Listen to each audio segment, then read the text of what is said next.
Hello student, welcome to our channel Sun Physics. आज हम करने जा रहे हैं numerical based on current and drift velocity. ये दोनों टॉपिक हमारे लास्ट वीडियो में कवर हो गए हैं। अगर आप लोगों ने उसको स्टडी नहीं किया है तो डिस्क्रिप्शन में मैं उसका लिंक डाल रहा हूँ, आप लोग उसको स्टडी करें, उसके बाद ये न्यूमेरिकल आपसे हो पाएंगे, अदरवाइज आपको कन्फ्यूज़न रहेगा। तो हम स्टार्ट करते हैं। ये पहला क्वेश्चन है, if 2 into 10 raised to the power 20 electrons pass through a lamp in 1 minute, what is the current in milliampere? सबसे पहले नंबर ऑफ इलेक्ट्रॉन जो पास हुए हैं उसे n से शो कर देते हैं, that is equal to 2 into 10 raised to the power 20। Time लगा है 1 मिनट यानी कि 60 सेकेंड। अब करंट होता है Q बाई टी और Q होता है NE, तो NE by T value put कीजिए। ये सारी वैल्यू पुट करके हमारा जो रिजल्ट आएगा वो 0.533 एम्पियर में आया है। मिली एम्पियर के लिए 1000 से मल्टीप्लाई कीजिए तो 533 milli ampere. Next question, in Bohr model of hydrogen atom the electrons revolve around the nucleus in a circular orbit of radius 5.1 into 10⁻⁻11 metre and frequency of 6.8 into 10 raised to the power 15 revolution per second। revolution per second को हम hertz भी बोल सकते हैं। find the equivalent current at any point on the orbit of electron। अब इसके लिए आप ध्यान दीजिए, हम फॉर्मूला लिखेंगे I is equal to E into V। E charge of electron by time period होता तो 1 अपॉन टाइम पीरियड को हमने फ्रीक्वेंसी लिख दिया। अब E की वैल्यू 1.6 इंटू 10⁻⁻19 इंटू फ्रीक्वेंसी दे रखी है 6.8 इंटू 10⁻15, मल्टीप्लाई करके रिजल्ट आ जाता है 1.088 into 10⁻⁻3 ampere. Next question, A solution of sodium chloride discharges 6 into 10⁻16 Na plus ions and 4.5 into 10 raised to the power 16 chlorine minus ions, chloride ions in 2 seconds। what is the net current passing through the solution? अब ध्यान दीजिए, आपको याद होगा मैंने बताया था liquid के अंदर हमारे पास ion as a charge carrier होता है और जो करंट होता है वो उन दोनों चार्ज कैरियर्स के कारण करंट का सम होगा, यानी कि I total is equal to I due to sodium ions plus I due to chloride ions, यानी कि current due to sodium ion और current due to chloride ion. तो अब करंट होता है Q बाई टी, Q होता है NE by T, तो E बाई टी तो कॉमन हो गया। जो नंबर ऑफ आयंस हैं सोडियम के वो अलग हैं और क्लोराइड के अलग हैं, तो फॉर्मूले में से हमने E बाई टी कॉमन निकाल लिया और बाकी वैल्यू अब पुट कर देते हैं। सोडियम आयन की वैल्यू 6 इंटू 10⁻16, क्लोराइड आयन कितने हैं 4.5 इंटू 10⁻16, E की वैल्यू इलेक्ट्रॉन का charge 1.6 into 10⁻19 divide by time 2 second दे रखा है, सॉल्व करके आ जाता है 8.4 इंटू 10⁻³ एम्पियर, या फिर मिली एम्पियर में कर दो 8.4 मिली एम्पियर। ये नेक्स्ट क्वेश्चन है, in hydrogen atom the electron moves in an orbit of radius 5 into 10⁻11 metre with the speed of 2.2 into 10⁻⁻ plus 6 metre per second. Find the equivalent current. Electronic charge यानी कि एक electron का charge वो हमें पता है 1.6 into 10⁻⁻19 coulomb होता है। अब formula I is equal to Q by t होता है, Q क्योंकि इलेक्ट्रॉन मूव कर रहा है तो E ले लिया, और टाइम क्योंकि कंप्लीट ऑर्बिट का जो टाइम है वो T है वो ले लिया। T को डिस्टेंस अपॉन स्पीड लिख सकते हैं। एक ऑर्बिट के अंदर इलेक्ट्रॉन 2πr जो उसकी सर्कमफ्रेंस है वो डिस्टेंस कवर करेगा, divide by speed suppose v है, ये सारी v ऊपर आ जाएगा, EV बाई 2πr। अब हमारे पास सारी वैल्यूज़ हैं, E की वैल्यू रखी v 2.2 इंटू 10⁻6, बाई 2 पाई, पाई होता है 22/7 और रेडियस दे रखी है 5 × 10⁻11। सॉल्व करके आ जाता है 1.12 इंटू 10⁻³ एम्पियर या फिर 1.12 milli ampere. Next question, if 0.6 mole of electron flow through a wire in 50 minutes, what is?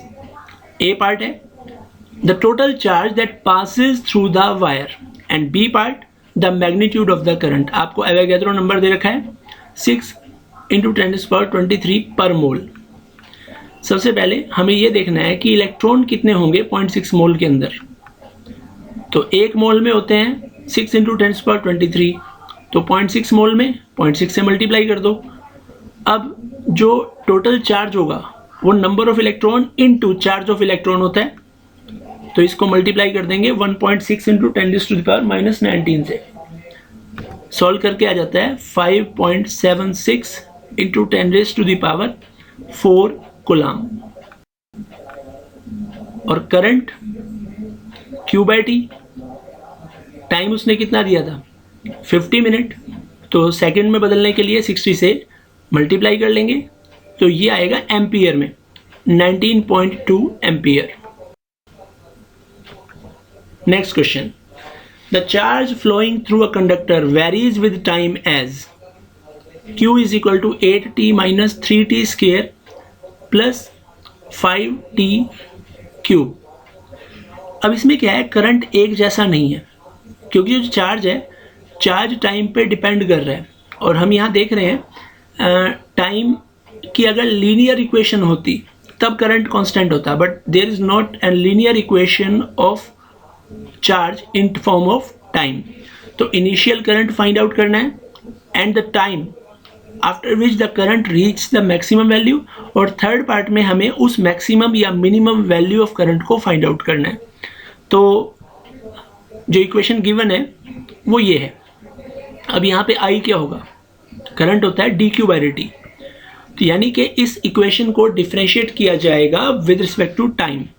तो 8t का 1 हो जाएगा, t² का 2t, 2 × 3 6t हो जाएगा, t³ का डिफरेंशियल हो जाएगा 3t², तो मल्टीप्लाई करके आ जाएगा 15t²।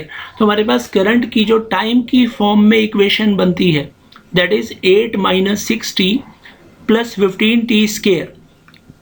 अब इनिशियल करंट का मतलब है जब टाइम 0 था। इस इक्वेशन में जब आप टाइम 0 रखते हैं तो 3 टर्म्स में से 2 टर्म्स तो खत्म हो जाती हैं, तो क्या आ जाता है I = 8 ampere.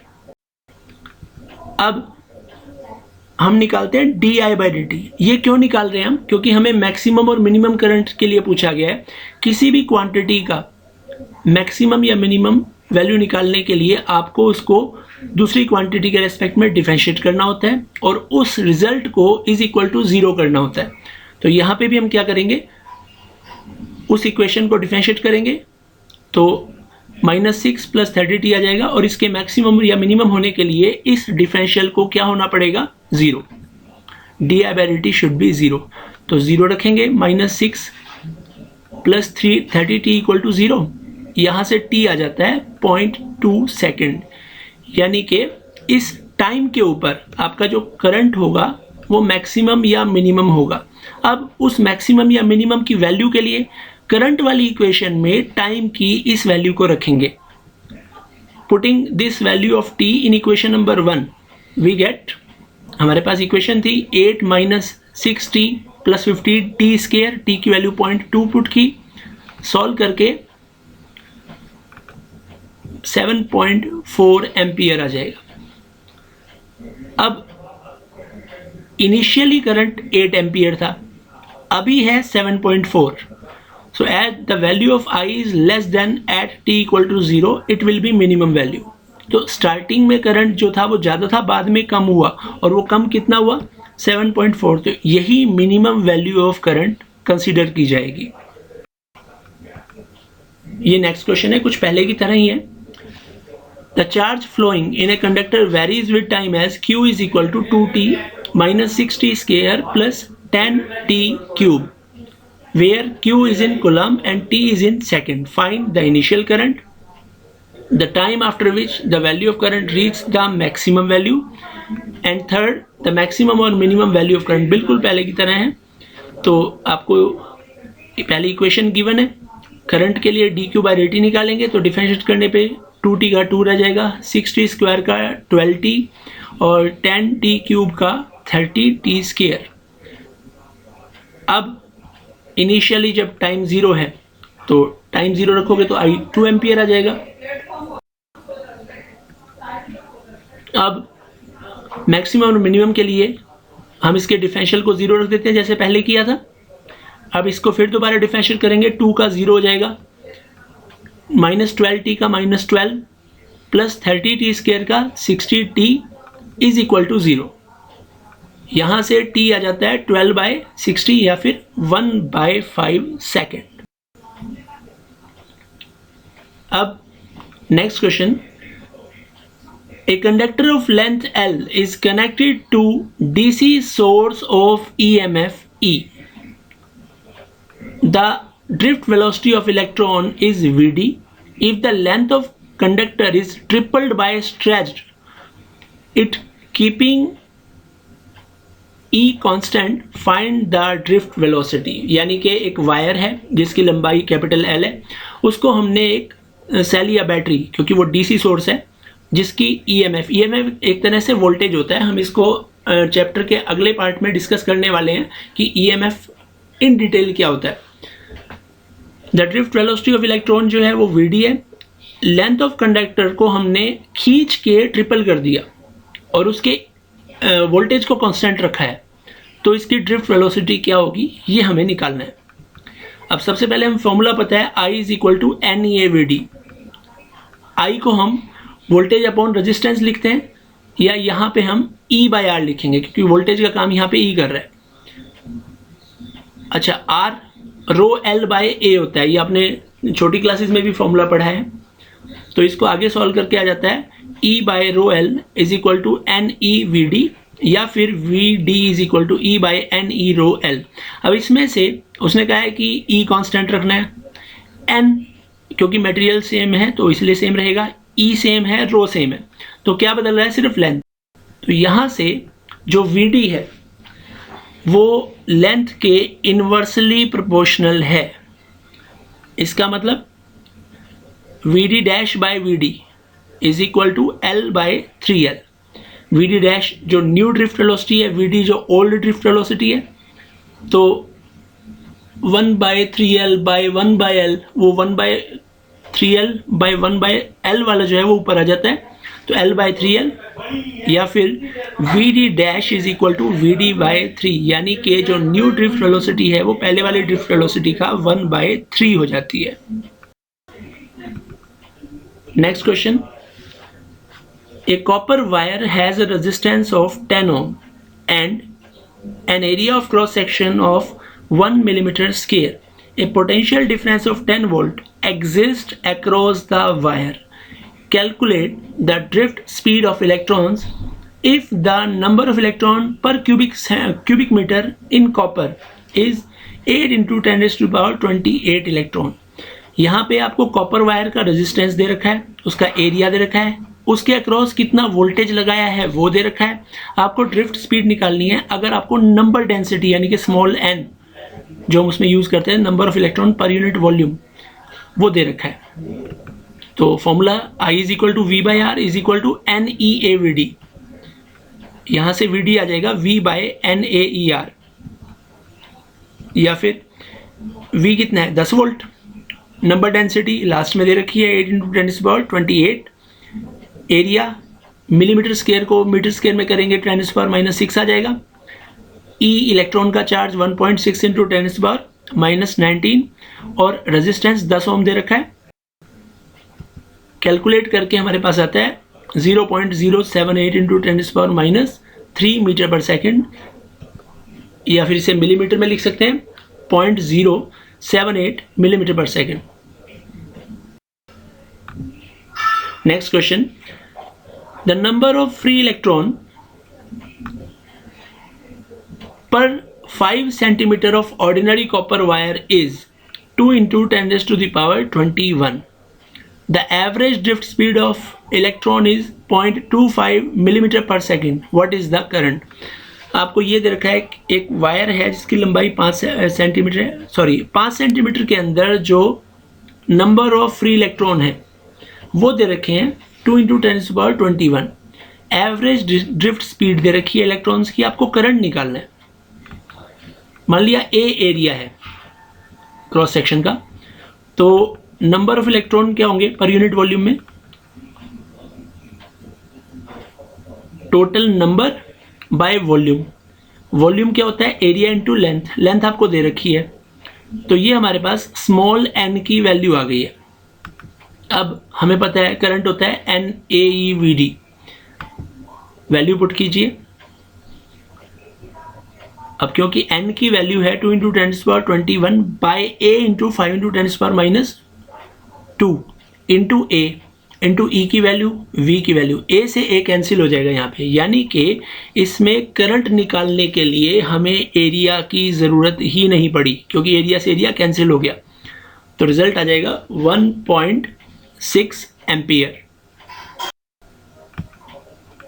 Next question, estimate the average speed of conduction electron in a copper wire of cross sectional area 2.5 × 10⁻⁻7 metre square carrying a current of 2.7 ampere. Assume the density of conduction electron to be 9 × 10⁻28 पर metre cube, यानी कि ये small n है। अब हमें पता है Vd होता है I/NaE। आपके पास सारी वैल्यूज हैं, करंट की वैल्यू 2.7, n की वैल्यू 9 × 10⁻28, एरिया 2.5 × 10⁻⁻7 और E की वैल्यू 1.6 × 10⁻⁻19। सॉल्व करके आ जाता है 0.75 × 10⁻³ मीटर पर सेकेंड या फिर 0.75 millimetre per second. Next question, A copper wire of diameter 2 millimeter carries a current of 2.4 ampere. Copper has 8.5 × 10⁻28 atoms per cubic meter. Find the drift speed of electrons assuming that one free electron is associated with each atom. यानी कि जो atom density होगी वही electron density होगी। Atom कितने हैं पर unit volume में, 8.5 × 10⁻28। इसका मतलब स्मॉल n भी यही होगा। डायमीटर 2 मिलीमीटर, इसको मीटर में कन्वर्ट कर लेते हैं, 2 × 10⁻³ मीटर। करंट 2.4 एम्पियर, एन जैसा कि मैंने अभी बताया था 8.5 × 10⁻28 पर मीटर क्यूब और E की वैल्यू 1.6 × 10⁻⁻19 कूलम। Vd I/NaE पहले वाले फॉर्मूले की तरह।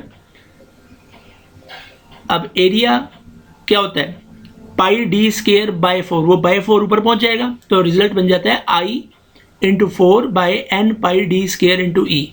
सारी वैल्यूज पुट करते हैं, I की वैल्यू 2.4 × 4/n 8.5 × 10⁻28, पाई की वैल्यू, फिर D की वैल्यू स्क्वायर और इलेक्ट्रॉन की वैल्यू, ये हमारे पास रिजल्ट आ जाता है 5.6 × 10⁻⁻6 मीटर पर सेकेंड। ये आज का लास्ट क्वेश्चन है। What is the drift velocity of electron in silver wire of length 1 metre having cross section 3.14 × 10⁻⁻6 metre square and carrying a current of 10 ampere, given atomic weight of silver 108, density of silver 10.5 × 10⁻³ kg per meter cube and charge of electron 1.6 × 10⁻⁻19 coulomb and Avogadro number we know that 6.023 × 10⁻26 per kg atom। ध्यान रखिए यहाँ पे पर kg में है, वो जो आप 23 पढ़ते हैं वो पर ग्राम में होता है। तो number of electron per unit volume of silver कितना हो जाएगा, total number by volume. Volume को मास अपॉन डेंसिटी लिख सकते हैं, टोटल नंबर n, ये d ऊपर आ जाएगा बाय m, स्मॉल n की वैल्यू आ गई कैपिटल N d/m। अब